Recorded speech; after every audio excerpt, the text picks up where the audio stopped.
Good morning. It is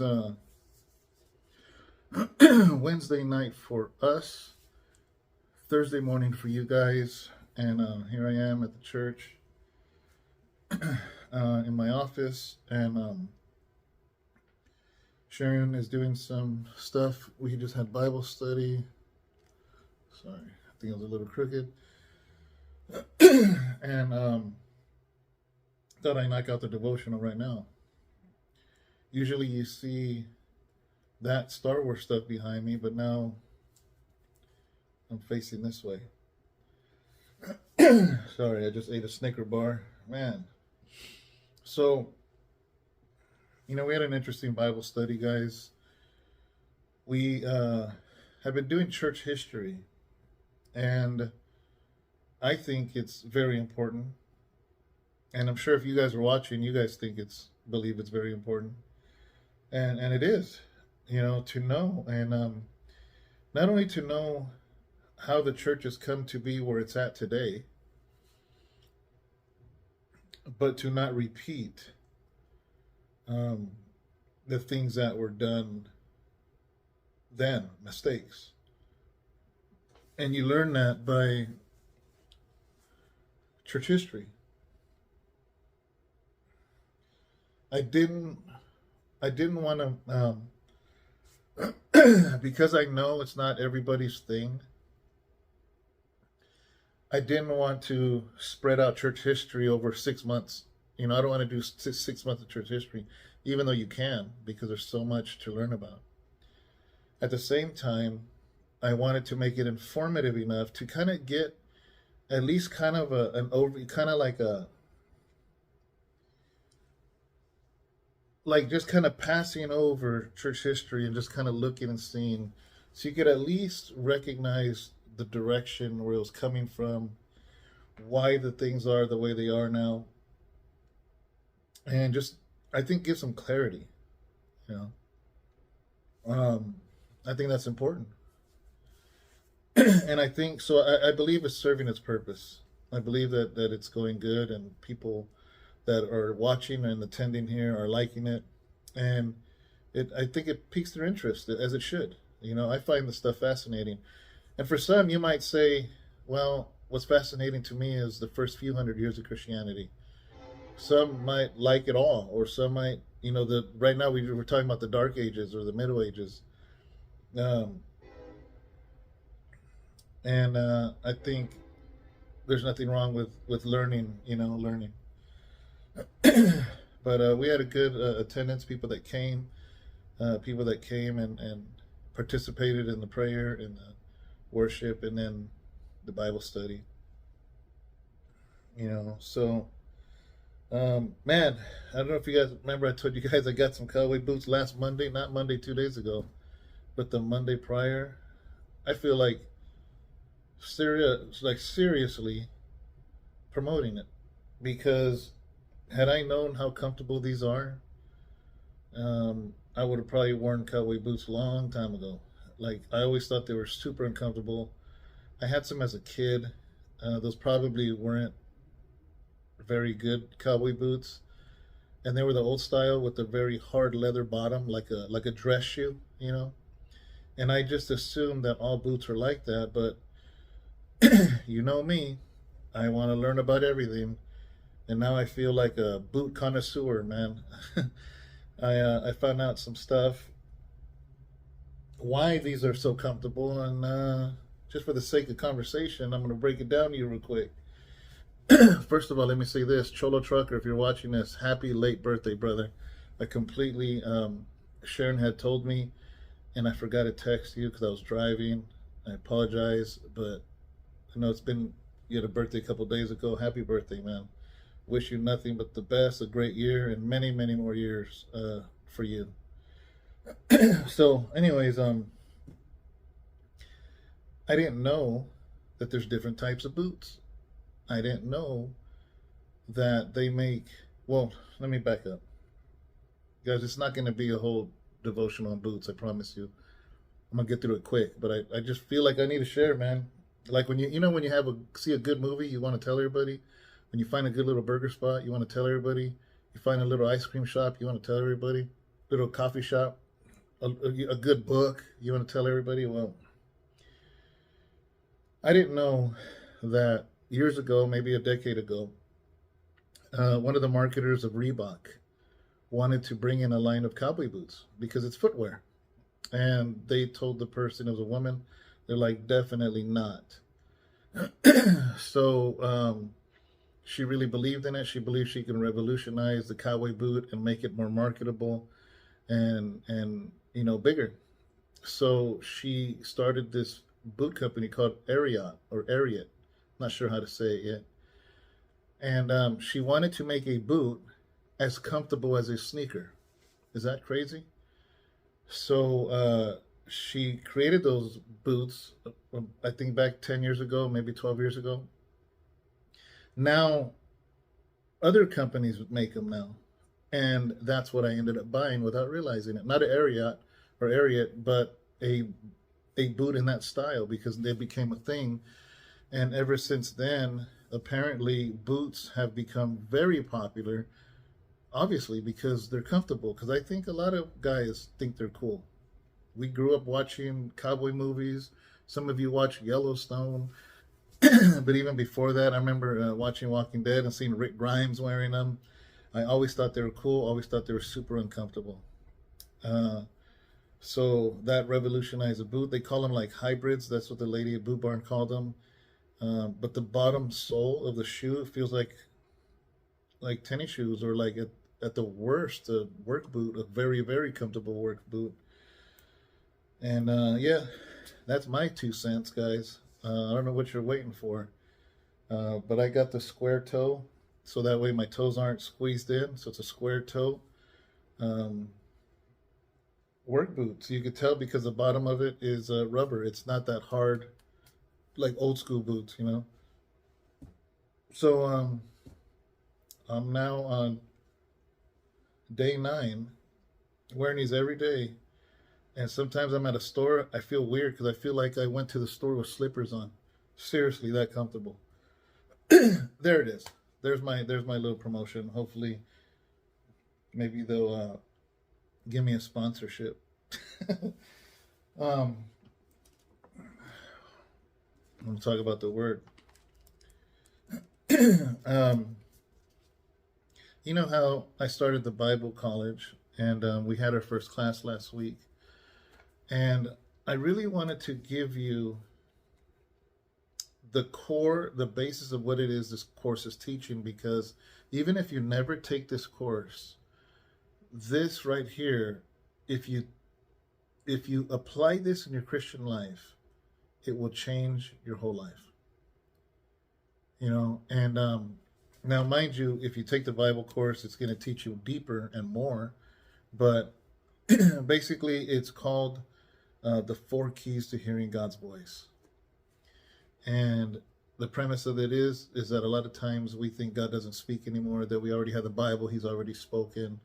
Can you imagine being somebody, let's say your spouse, and saying, you know what, for the first year, I'm going to speak all I have to say, and for the rest of our 50 years of marriage, I'm not saying a word because I already said it all in the beginning.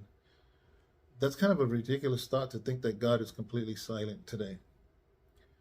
If you read Revelation, we see that he walked with Adam. You see all the way to the back of the book that he talked to John. God has always spoken to his prophets. And what would make us think he doesn't speak today? So either he's not speaking, or he is speaking, and we don't know how to hear it. That's a very dangerous thing, because doesn't the Lord say, my sheep know my voice? So the 4 keys are based in this one verse, and if this interests you, just imagine an entire course on digging deeper into this very thing that I'm about to teach you. But in Habakkuk, it's this one, chapter 2, verse 1, 2, and 1 and 2. Look what he says, really interesting. He says, I will take my stand at my watchpost and station myself on the tower and look out to see what he will say to me and what I will answer concerning my complaint. And the Lord answered me, write the vision, make it plain on tablets, so he may run who reads it. That's it. And if you're hearing this for the first time, you're like, how is there 4 keys to hearing God's voice in that? Like, what did you just read? And so this prophet Habakkuk, I mean, you got to know, right, that every time we see a book, Isaiah, Ezekiel, it's literally these prophets writing down what God told them to say. So that's the same thing he's doing. But this is interesting because there's 4 keys here on hearing the voice of God. Look what he does first. He says, I will take my stand at my watchpost and station myself on the tower. So he's going to go where he's going to be at. He's going to still himself. He's going to go to the place, that quiet place. So in essence, we could say that the number one key is he's going to quiet himself. Let me read it again. I will take my stand at my watchpost and station myself on the tower. Key number 1, quiet yourself, still yourself, stillness, however you want to word it. So once he goes and stands there, what does he do next? Look at it. It says, and look out to see what he will say to me. So he's going to look out to see. Interesting. If I want to hear what you're going to say, you're not going to say, I'm going to watch to see. You're going to say, I'm going to listen. But he doesn't say that. He doesn't say listen. He says, I'm going to watch to see. And my question is this. How many of you, when you pray, do you vision? Or do you just see the backs of your eyelids? If you close your eyes to pray, do you just see darkness? Is that what you're doing? And it's okay to say yes, because for many years, I did the same thing. But Habakkuk is saying, I go to quiet myself, and then I look for vision. Now, you know, according to the things of God, that we have we have our physical eyes, but our heart has spiritual eyes. We have physical ears, but our heart has spiritual ears. That's why sometimes you can hear the Lord or feel the Lord or sense the Lord, or you see in your heart. You don't actually see it with your physical eyes, but you see something in the spiritual realm.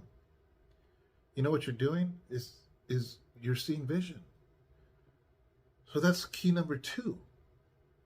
He goes and stands and he quiets himself. And instead of closing his eyes and seeing the back of his eyelids, he said, now I'm going to look for vision. I'm going to look to see what he will show me. After he says that, he says, and then I will see what he will say to me.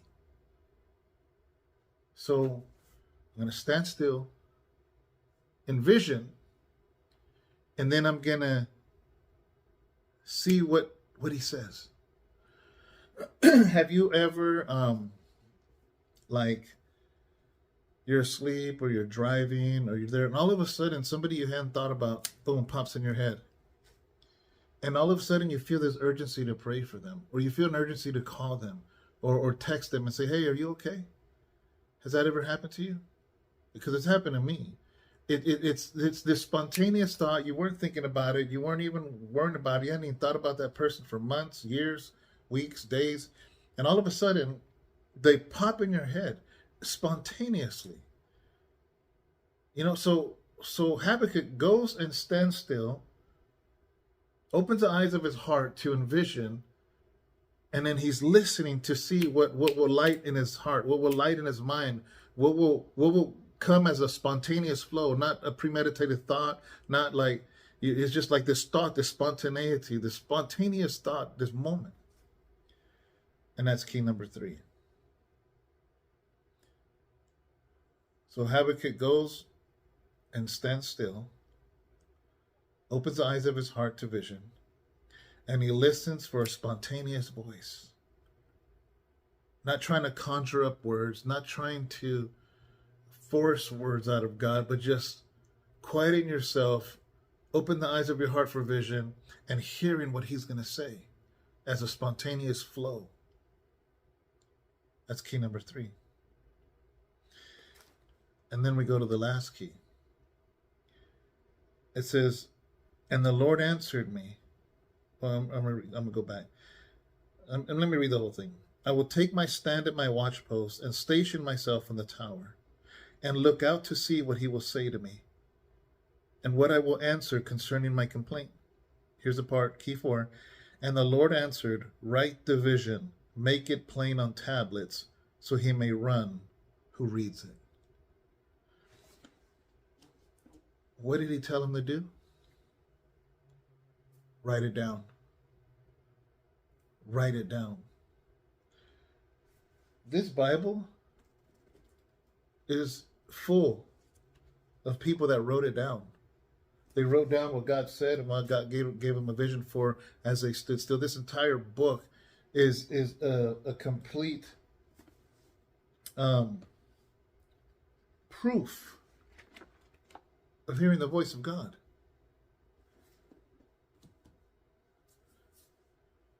Do you know what happens when you write down what the Lord says to you? You put a date on that, because a lot of times he'll speak into your life. He'll speak to you about people you're close to, people you love. And if you don't document it, you lose it, you forget about it, you can't prove it. I remember one day it's called journaling. It's a two-way journaling, because prayer should be a two-way journaling. And I remember I was journaling and I was like, Lord, I forgot what I said. I have it somewhere. But the Lord, I started to hear, I stilled myself, opened my heart to vision, opened my ears to hear what the Lord was saying, and I started to write. And I wrote the Lord something, and I started to write what he was saying back to me. And here's a good thing, right? Is if I write it down, and if it's not from God or is from God, at least I have proof of it. At least I can chew on the words that I write for days, months, years. At least I have it, compared to not writing it, and then boom, the moment you get busy doing something else, you already forgot what the Lord had told you already. Or to even be able to question whether it was the Lord or not. At least once you got it on paper, it's yours forever. So one day the Lord told me that, I remember now, I was frustrated because my brother, one of my brothers, was really, really addicted to meth, really bad. And I was really angry with him. I was incarcerated. I was angry for the way he was being, for the way what he was doing to his life, what he was doing to my parents and their life, and they were broken. And the Lord told me, you're going to see my glory when your brother gets saved. And I remember thinking, like, why did I write that for? I'm like, okay, Lord, I'm going to date this. I'm going to test this. Whether this is my willful thoughts, because to be honest with you, I was really angry. And the last thing I was thinking about was him getting saved. I was really angry. Within 3 months of that, 19 years of his addiction. And within 3 months of me journaling and the Lord telling me that, my brother got saved. What do you think that did for me? Because I actually had the journal to prove it with a date on it. I still have it to this day. It's in my garage because I have a lot of my journals in a tote, so it's protected against, water or whatever. Those are the 4 keys to hearing the voice of God. This is why so many people, I have 54 students that signed up in PLBS at the Bible College. And it's not a regular Bible college. It's not a bunch of head knowledge. It's not a bunch of Bible knowledge. This is the Spirit of God interacting with you. And matter of fact, the curriculum states that before you do any other of the courses that we have, you have to know how to hear the voice of God first, or else the other courses will mean nothing. And this is why 54 people are doing it on this first class one. And that's why we're going to keep doing it. It's going to continue to grow. And these people, the brothers and sisters that are doing it now, once they finish it, they'll go to another course and another course, because each one is just as strong. But this is why, guys, I'm so excited about what it is that it's teaching you. And for many of you are hearing this for the first time, you're just like, man, you know what? That's confirmation. That means I have been hearing God, because I have been doing all those things. For some of you, it's a struggle. And this is why this course breaks it down into 12 lessons. Some of the students were like, you just taught us the 4 keys in the first class. What else is there to do? And I'm like, there's a lot to do, because there's a lot of, now that you learn the 4 keys on the beginning of the course, now it's going to break each one down to get a deep understanding, because you have to root this thing. When you learn something new about the Lord, you got to dig deep roots. You know why it's almost impossible to rip a tree out the ground, an old tree? Because the roots go deep. And you want your belief system, your foundational truths that you believe, you want those things rooted deep, not shallow.